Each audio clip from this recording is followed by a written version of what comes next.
Today's youth need teachers, volunteers, and most of all, well, they need you. I'm Doug Edwards, and I'm going to be talking with real youth mentors and students to give you the knowledge you need to be the best youth worker possible. This is Youth Worker on Fire.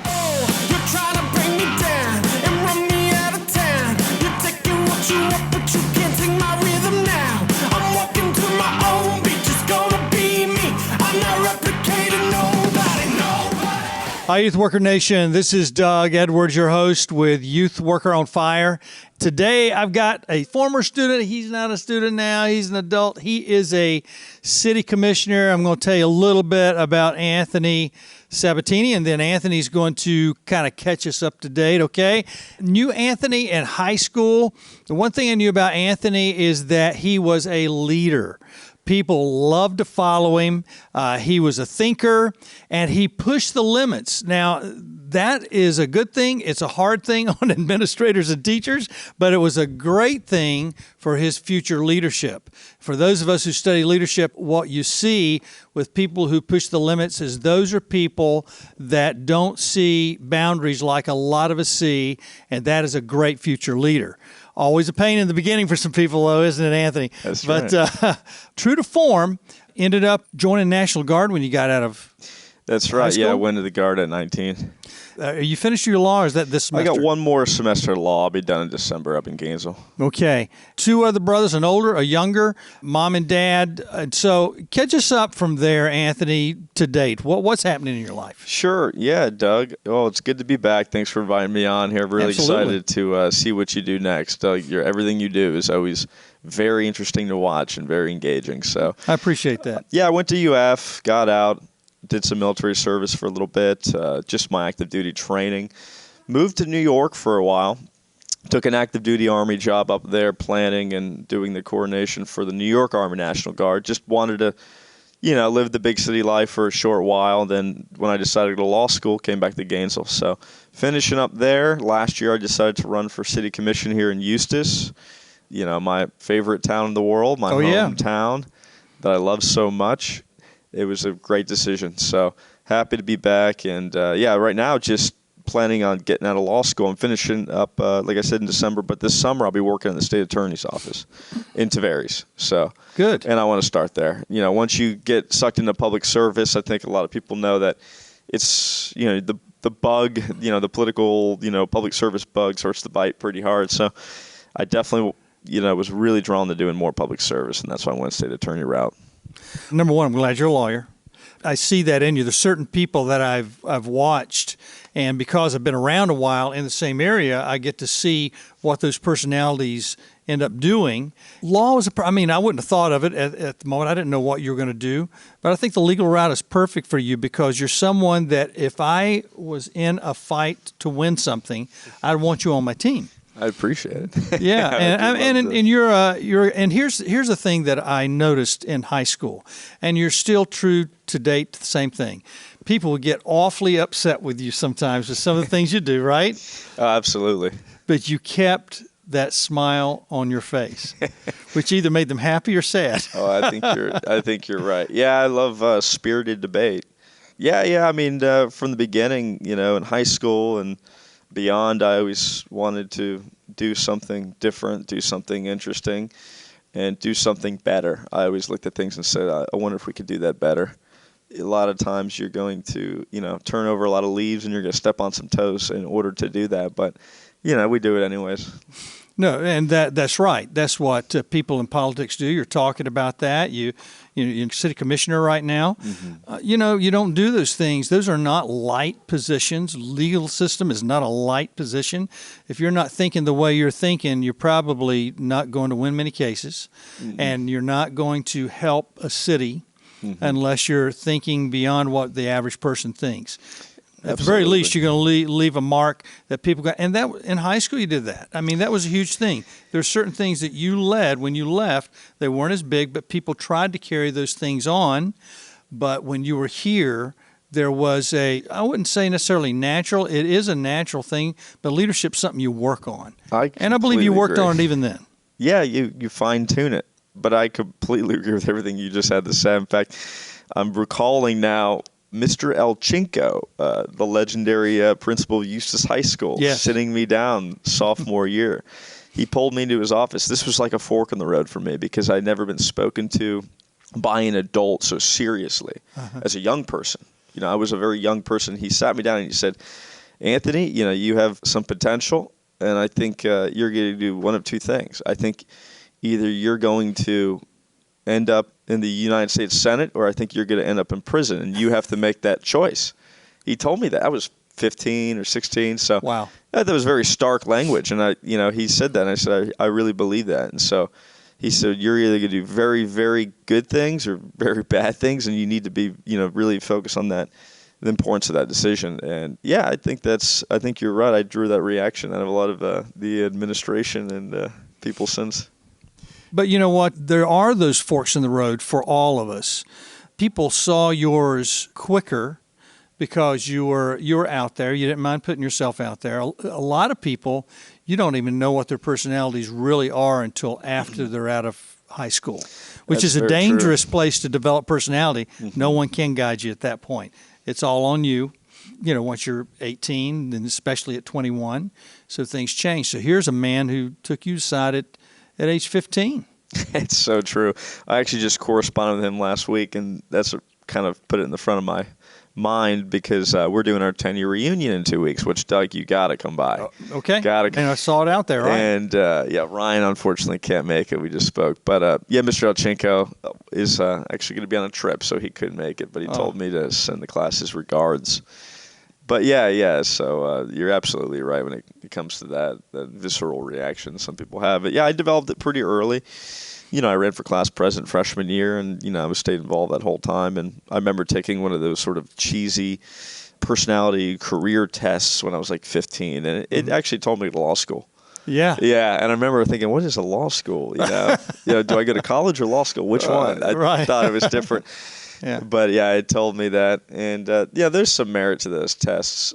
They're interesting, those sort of general personality, not Myers-Briggs and all that, but like the more simple one that's just, do you like talking to people? Those are helpful. Yeah. So. Yeah, I know the business world has the DISC test. That was one of the big ones they used for a long time, DISC, and each one stood for a particular type of personality.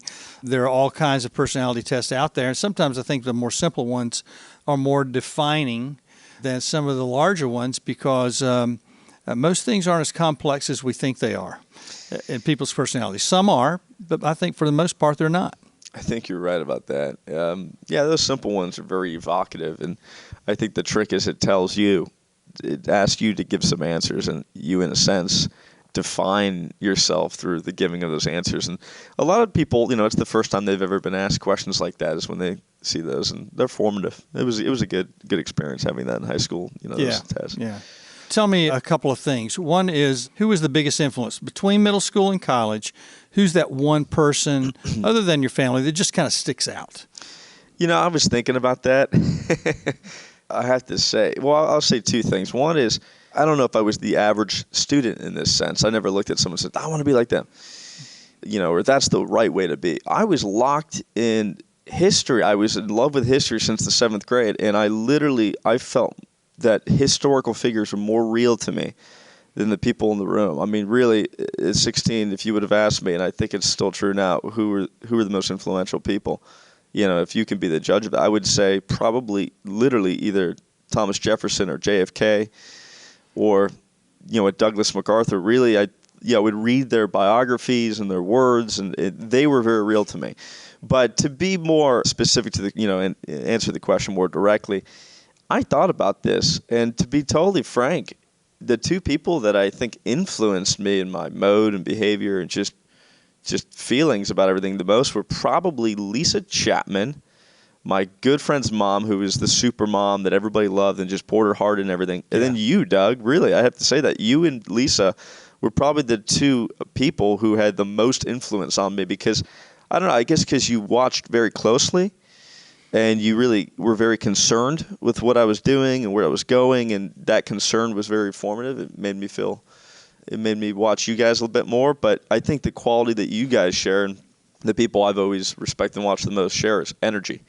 People who have an enormous amount of energy have always been very appealing to me, and that's who gotten through to me the most. The adults, teachers, youth workers I've always experienced the most, and being the most influential are ones with tons and tons of energy. Yeah. So, well, and you've got tons of energy. That's why you would relate with those. I think those that's what it people. is. Yeah. Yeah, And Lisa's a great person. Yeah. Lisa helped me out so much with students, and she was here working in the as a volunteer for seniors, college and career. That's right, that sort of thing. So great person to choose. The interesting thing is, what about those you history teachers? Because what a big deal. And no one's given that answer, but that is a real true answer. Real leaders like yourself are going to relate to those historical figures that absolutely thought there was no box. They thought, what is best, not what is best within a wall or four walls or whatever, but what is best that will go beyond my lifetime. These guys thought beyond their lifetime. No, I completely agree. And, to speak to the history teacher point you made, the two best teachers, I think, for history at Eustis High School were Shauna Liverati, who does virtual school now, and Jack Carter, who at the time he was a long-term scout leader here.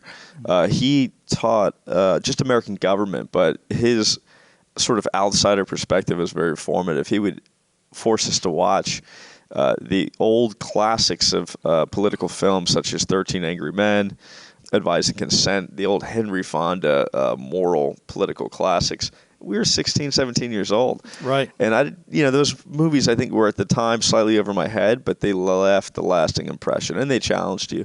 So those teachers really did influence me, but to be very specific, I think that the material they introduced me to overwhelmed anything else. And so, I really felt that I was living, closer to the figures I was reading about than the people around me. I don't know if that's normal, but I don't know that it's normal, but I think it's normal for some people that are leadership driven that don't even know it. Guys, as a whole, seem to be more driven toward history. There are many women that are, but guys seem to love. I loved history. I love history. My history teachers, because I think it was we get to see from the beginning to the end of these guys' lives and the effects that they left in a trail once they left this world. Absolutely. Yeah, you're absolutely right. And that's what you look at their biographies and then you think of your own life. You just go back and forth, back and forth, back and forth. Yeah. But Miss Liverati, actually, I remember the first time I saw her my freshman year of college, she said, I think you're going to end up switching your major to history. And I did. I double majored in liberal arts and double minored in liberal arts. Wow. I just fell in love with the liberal arts, really. I was philosophy and history double major and double minor in Latin and military science, which was ROTC, which is how I got through. So it was, she was a big influence, and maybe one of the biggest, but it's hard to be the judge of who really influenced. You think about that, and a lot of times it's unconscious, of course. Well, and you're a big thinker. Yeah, you think. We talked about inside thinkers, outside thinkers. That was something that was introduced to me a few years ago. I thought, that makes sense. I'm an outside thinker. I nerve inside thinkers. Youth workers, a lot of you are outside thinkers probably. It's probably why you're either in student ministry. If you're a teacher, you may be an inside thinker, but you're going to have both. But let's go this route now, though. Tell me the worst moment in your life to date. People relate with our worst moments. Yeah, it's hard to think about that exact moment, but there's periods. I remember after I'd finished my military training and I moved back to Lake County, I was running with my parents' restaurants, and I felt just a sense of restlessness about what I wanted to do. I could say there probably wasn't an exact moment, or day or hour, but just a sort of period of my life where I said, what do I want to do? Where do I want to go? I lost the sort of zeal that I had. I think it's easy to do that if you're not totally active all the time. Personalities like ours, Doug, we have to be active. And the minute we put our bags down, we drift and our thoughts get ahead of us. We can't let that happen. Right. And so, I would say summer of 2013, I was just kind of thinking, drifting.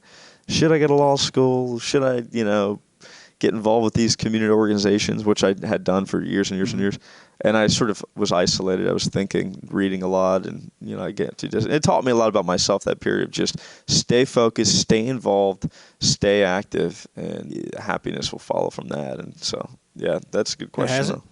Absolutely. I think I'm probably more happy and focused now than ever. But, just like I was in high school and college, I'm just very, very driven right now.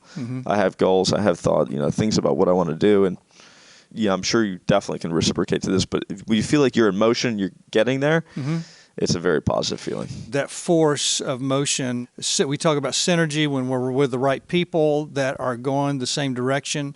It causes that synergy that pushes you even farther than you would go. But when you're in motion, your mind thinks more clearly. Absolutely. And there's times that we all have to have those moments when we are unable to move, because it also pulls out some other things, and it also helps us appreciate when we get to move. Yeah, you're right. Start processing again. Tell me your best moment in life. The most specific I can be is probably commissioning day, in April 2012 when I got out of UF and, taking my oath of office and becoming an officer in the Florida Army National Guard in the Army. Yeah, that was the first time I just felt an exact, moment of just overwhelming, pride and happiness and goal. You set the goal 4 years before and then you reach it, and it's nice. City commission was nice. I always wanted to be involved in local government, especially in Eustis. I knew I was going to do it eventually, just not so early. There's a few others, but those sort of classic moments when you've achieved something you set out for and you watched it happen. It's nice. You told me at 19 you joined the National Guard, which is right after high school. Everybody doesn't do that, especially when you knew you were college driven as well. And how long do you want to stay in the National Guard? You told me that. I've done 9. I'll probably do 20 or 30. A lot of local leaders around here have done that. Kerry Baker did 31. Tim Sullivan, our county commissioner, did 30. So a lot of Florida guardsmen in public service around here. And, it's a lot of fun. It's a big escape from the day in, day out. You get out there, do some hard training, and, sense of seriousness it adds to your day or year. Well, all those guys that you talked about, I think everyone was military at some point in their life. Those 3 history icons that you were talking about that may influenced you. And so that is a good thing. Tell me about this. You went to, and here's the interesting thing, that you're in the Catholic Church. I was definitely from the Protestant side of things. Absolutely. But you hung out with us some, and you'd done 2 different types of leadership groups. Now, we went to Colorado together. We did. We went to Washington, D.C. together. But you'd also done some things with the Catholic Church in a similar vein. Tell me about the impact of those things. Was there any moments in any of those events in your life that you can remember, some aha moments? Yeah, sure. I mean, D.C. was revolutionary. We watched the fireworks at Thomas Jefferson Memorial on 4th of July. Yeah. It was our only one that we did that way, too. That really? was amazing, yeah.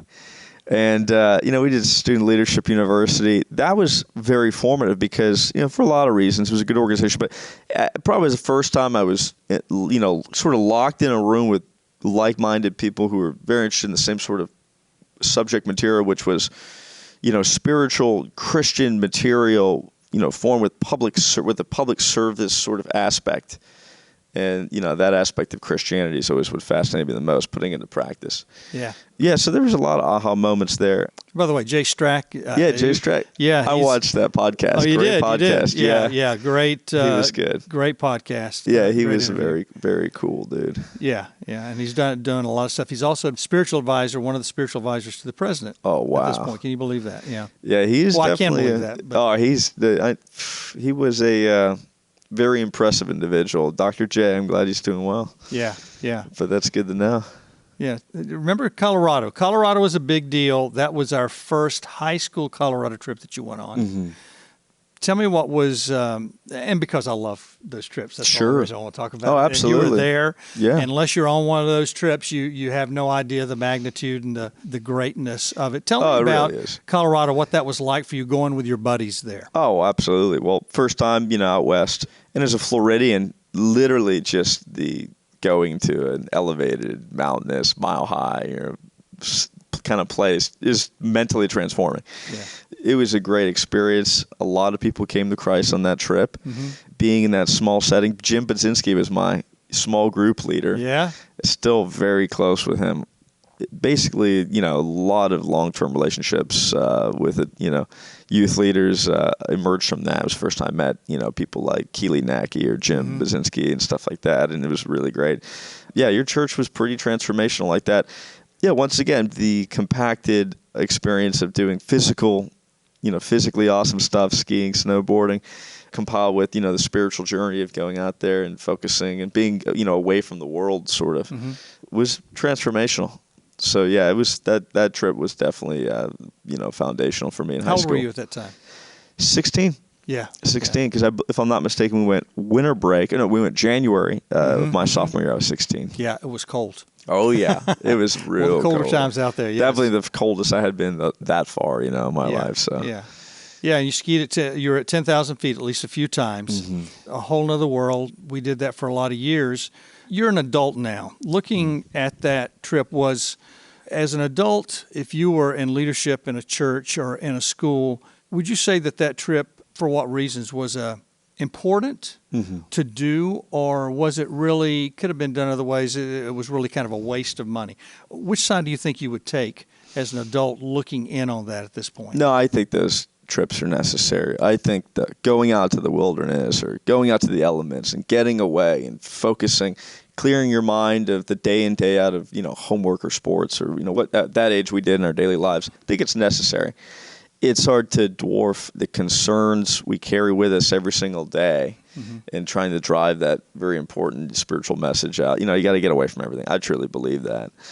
I'm not the most athletic person, but I still enjoyed the trip. I learned to snowboard. It pushed your elements then, didn't it? Oh, absolutely. Yeah. I'm a runner. I can run, but in terms of everything else, I'm not that talented. So learning from scratch how to do that was a painful obstacle. It was a great time. Yeah, but I do believe those trips are necessary. I would do it very similarly. Yeah, that's good to hear. Now, I want youth workers to know that, because some things that we do seem to be too extravagant, but I believe those extravagant things are necessary to draw out some of the best and worst in us, because and I've been on wilderness trips to where it stretched me so far that I found out those negative things about myself that I wouldn't have found that quickly. Wow. And I found those positive things too. Yeah. So you get stretched in all those ways.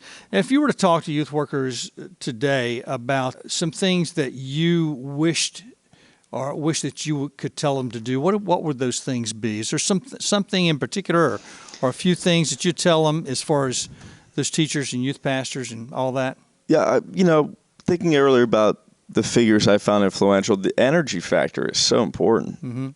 Every student's different, or every young person's different. But for me, people that captivated me and got through to me and crafted my vision and my morals, I think, were people with tons of energy. That just, everything was more real life. Everything was more vibrant about them. And, they asserted themselves physically just by, being high energy and very laser focused and communicative. So, folks like that, almost whatever they do is going to be influential. They just overwhelm people. And so I would tell youth workers who had students like me, looking back, to assert as much energy as you can and thought and just feeling. And you'll pierce whatever, teenage or whatever other age they are, veil they have, focused on social media or whatever else. You can overwhelm all of it just through the extreme amount of positive energy.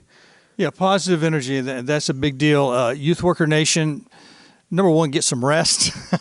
Yes. It's hard to be extremely energetic if you're not rested. I didn't think about that part. And there were many days that you have to gut it up because you didn't get enough rest or whatever. And I had many of those days. And I'm sure teachers do too, especially when you end up with families, when you end up with children of your own, and then you're running those programs, you're going to be running on empty. You better be finding the right nutrition. You better be finding mentors in your life. And I'm not saying one mentor, multiple mentors.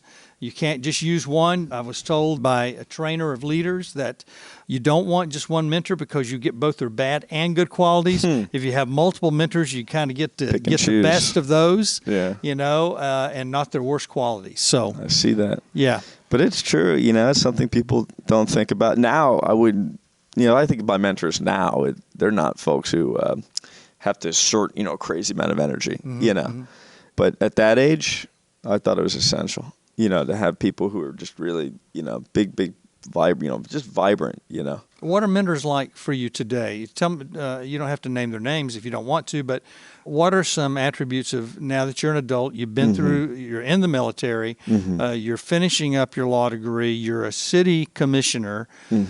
Who are those mentors now? There's quite a few, probably more than I've ever had, because now I'm more conscious about it. At that age, I was just, you're influenced by people. Right. Now I think a little bit more about who I consider mentors, who I take notes from, who I look at more closely. And, a lot of them are from the legal profession, but I respect people who, and it's clearly why I'm doing what I'm doing, but people who serve their community in whatever way, people who sacrifice, at some cost, their own personal gain to help others. And not just because they have nothing better to do, they just think it's kind of fun, but really make a sacrifice, a visible sacrifice in their personal lives to help others.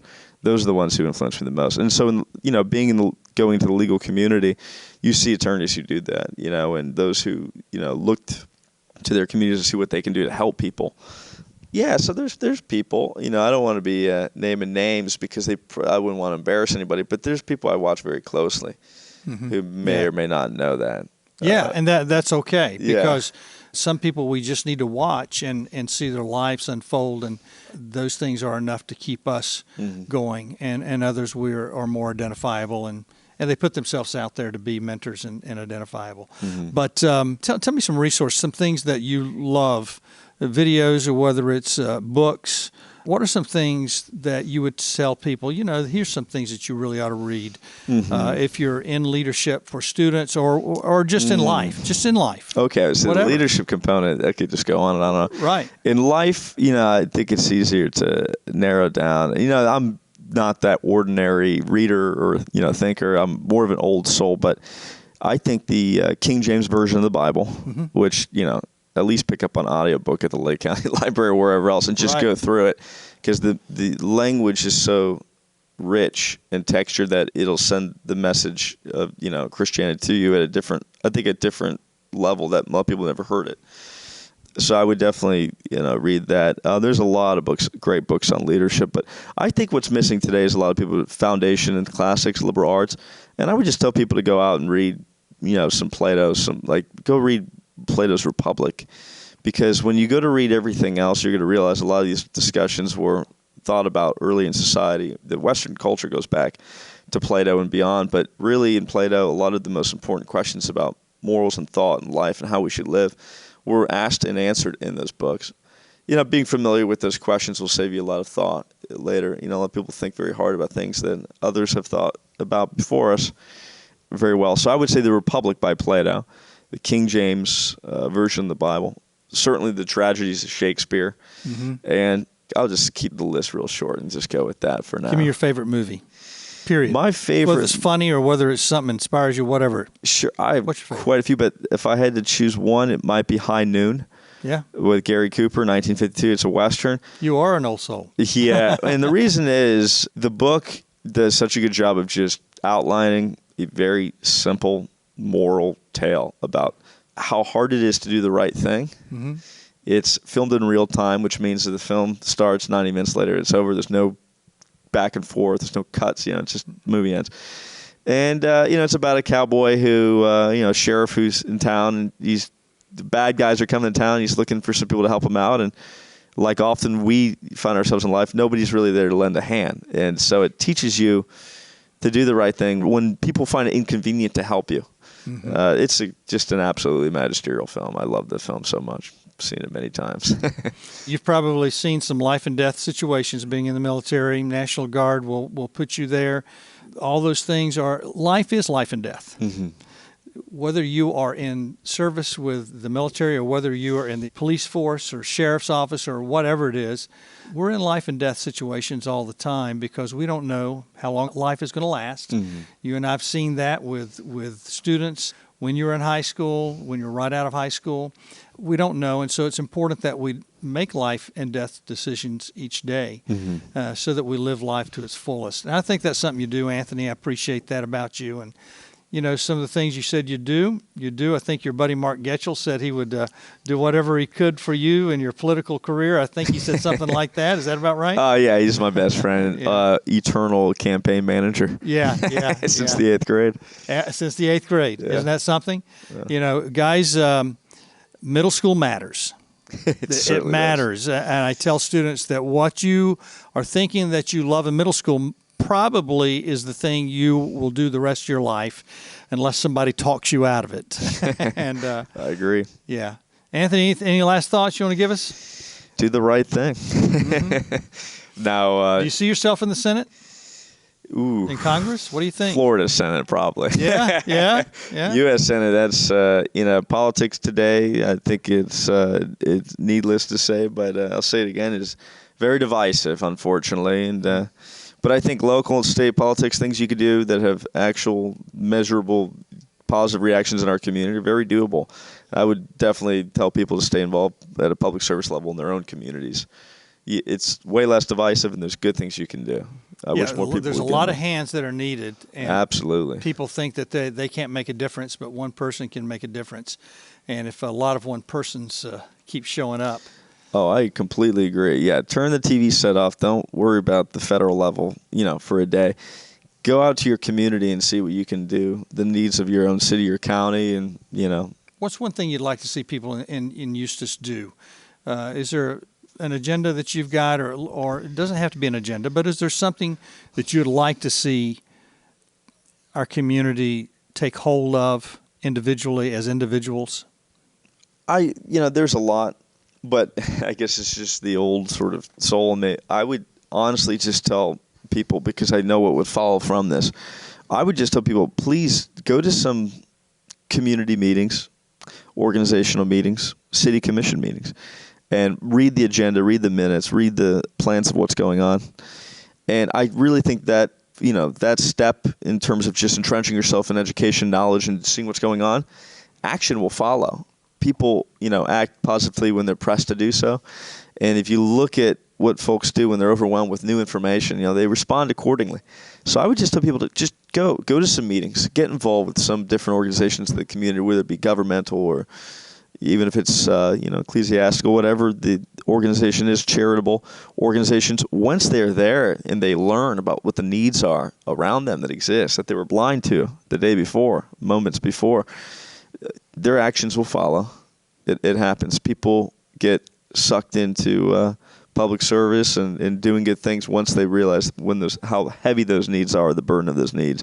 So just education for me, self-education. Go out, see something new, meet someone new, read a new book, and that's all, because everything I would like them to do, they'll do. That's great. Yeah. That is some great wisdom, because most of the time we just don't know.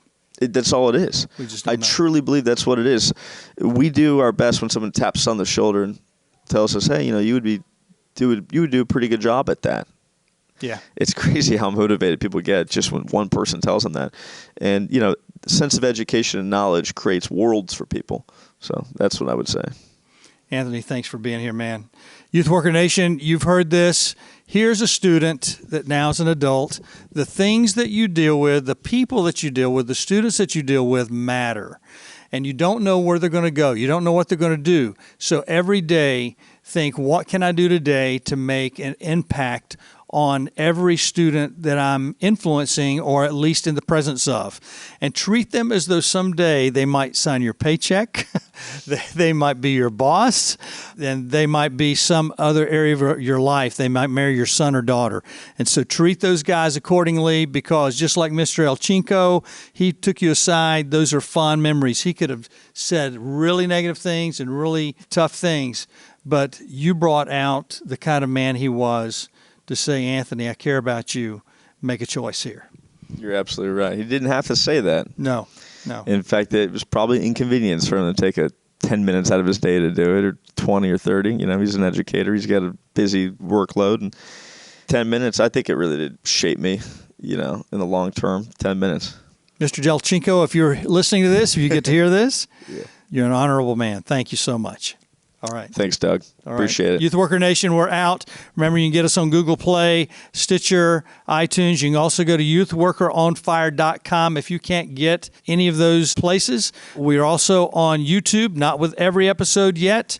If you want to help us out in some way, make sure you reach out to us. I also want to thank my son, Ryan Edwards. Our theme song is from his latest album with the 808. And so, Ryan, thank you very much for all you're doing. We talked about Dr. Jay Strack today.